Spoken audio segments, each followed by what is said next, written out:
आपने एमसीडी में अंडर हिल road project को लेकर बीजेपी पर लगाया भ्रष्टाचार का आरोप। दिल्ली में आज आम आदमी पार्टी मुख्यालय में प्रेस वार्ता के दौरान हुई एमसीडी की स्टैंडिंग कमेटी बैठक में अंडर हिल रोड के एजेंडे को तीसरी बार लाए जाने पर गंभीर आरोप लगाए गए। ये प्रॉपर्टी एक प्राइवेट बिल्डर की है, लेकिन बीजेपी शासित एमसीडी ने इसे लेआउट प्लान में शामिल कर एजेंडा पास करने की कोशिश की। देखिए, भाजपा पे गंभीर आरोप लगने बिल्कुल जायज भी है, क्योंकि 2 अंडर हिल रोड बार बार मुद्दा ये स्टैंडिंग कमेटी के अंदर लेके आते हैं, कभी पोस्टपोन करते हैं, फिर उसके बाद पास कर जाते हैं। जब इनको हो जाता है कि आश्वासन हो जाता है कि अंडर हिल रोड से वहाँ से भ्रष्टाचार का पैसा आ जाएगा, फिर उसको फिर रिजेक्ट कर देते हैं।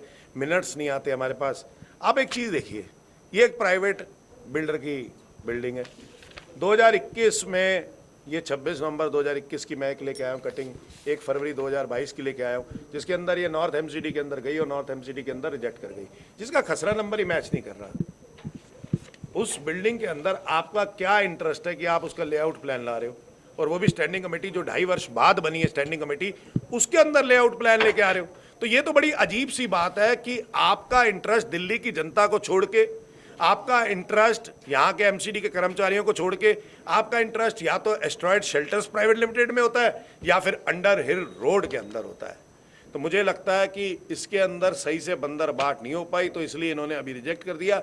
फिर थोड़े दिन बाद एक ले आएंगे कि जी हमने सब कुछ कर लिया, इंक्वायर कर लिया, अब जिसको फिर पास कर दो।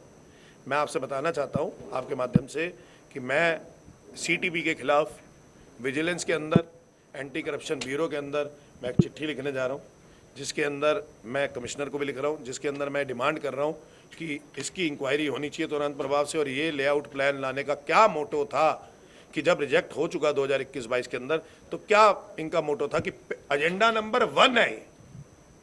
मतलब भाजपा के लिए सबसे लेआउट प्लान्स में सबसे पहला एजेंडा यही है, सबसे महत्वपूर्ण एजेंडा यही है। तो सोचिए कि ऊपर से लेकर नीचे तक कैसे कैसे सारे लोग मिले हुए हैं और इसमें भ्रष्टाचार में लिप्त है। आपने जैसे कहा इसमें कुछ कैश का भी लेन देन हो सकता है और एक बहुत बड़ी रकम भी हो सकती है, तो क्या लगता है कि इसमें कौन कौन सम्मिलित हो सकते हैं? देखिए, इसके अंदर भाजपा के अंदर आरोप है। देखिए, अगर कोई प्राइवेट बिल्डर को बेनिफिट दे रहे हैं तो उसके पीछे क्या क्या हो सकता है, ये सब आप लोग जानते हैं। और मुझे लगता है कि इसके अंदर अगर आप जब इंक्वायरी हो, ढंग से इंक्वायरी हो और एक ट्रांसपेरेंट इंक्वायरी हो, तो 100% इस अंडर हिल रोड के अंदर भ्रष्टाचार में लिप्त नीचे से ऊपर तक, यहाँ से स्थायी समिति चेयरमैन से लेकर महापौर से लेकर दिल्ली प्रदेश कार्यालय भाजपा तक कई लोग ये आरोप के बीच में हैं कि ये लिप्त पाए जाएंगे 100%। कुछ चीज़ कई दिनों से देखा जाए, सिविक सेंटर के बाहर 5 नंबर गेट पे बहुत से एमटीएस कर्मचारी और सफाई कर्मचारी और हड़ताल में बैठे हैं, जहाँ उनको समर्थन भी कर रहे हैं। कल संजय सिंह जी भी आए, मगर परिणाम के मामले में सब जीरो नजर आ रहा है। क्या कहेंगे आप? देखिए, कल भी मैंने इनकी डिमांड्स उठाई। मैंने 26 तारीख को सदन में भी, आपको याद होगा, कि आवाज़ उठाई थी।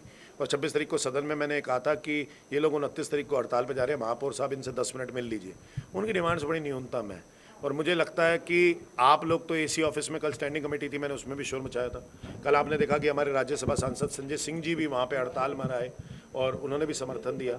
तो मुझे लगता है जब उनकी डिमांड्स बड़ी जायज़ हैं और कोई दिक्कत नहीं, क्योंकि उनको डीबीसी से एमटीएस कर्मचारी हमने बनाया था। उनकी पहले सैंक्शन पोस्ट नहीं थी, तो इसलिए उनको ये नहीं था कि सबको एक जैसा वेतन दे सकते थे। लेकिन अब तो सैंक्शन पोस्ट हो गई ना, एमटीएस बन गए ना।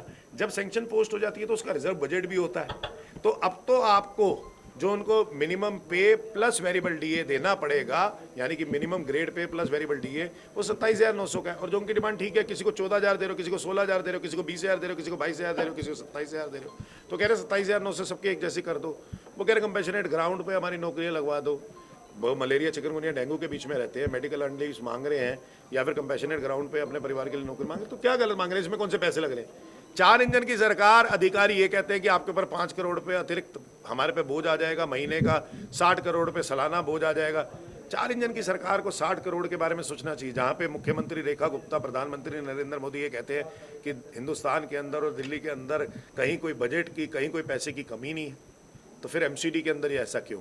आप ही तो कहते थे 3 इंजन की सरकार आएगी तो दिल्ली के अंदर बड़ी तेज़ी से विकास चलेगा, विकास बढ़ेगा। एमसीडी में भी हम हैं, दिल्ली सरकार में भी हम हैं, केंद्र सरकार में भी अब हम हैं, हम तेज़ी से करेंगे। लेकिन ना तो कर्मचारी पक्का हो रहा है, ना कर्मचारी की डिमांड्स पूरी हो रही है।